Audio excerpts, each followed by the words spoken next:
Disaster hits is often a group like the Red Cross stepping in to help, but those volunteers need to know what to do. The Red Cross held a simulation today for their volunteers to learn how to respond to an emergency. Sonica Bargo was there too. Sonica. Alicia, Valerie, it was a 6-hour-long training, and volunteers learned every step of how to set up and run an emergency shelter and got to put some of that knowledge to the test.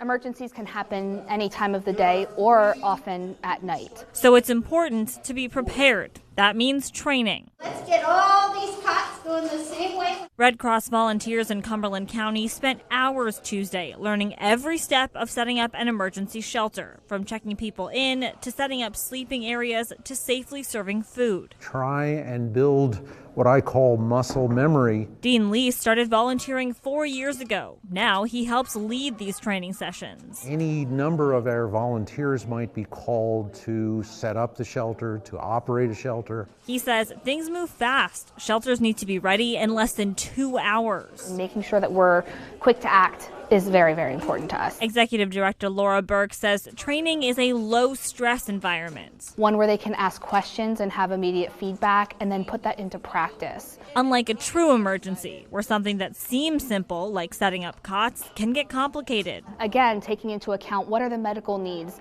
what are the family needs, and making sure that we're able to accommodate all. One of the mottos of the Red Cross is Siempre Gumby. Always be flexible. The main goal behind all this training is getting volunteers ready to help the people who need it most. Our principal mission in trying to shelter people who have had their lives shredded by whatever disaster is to try and bring the calm.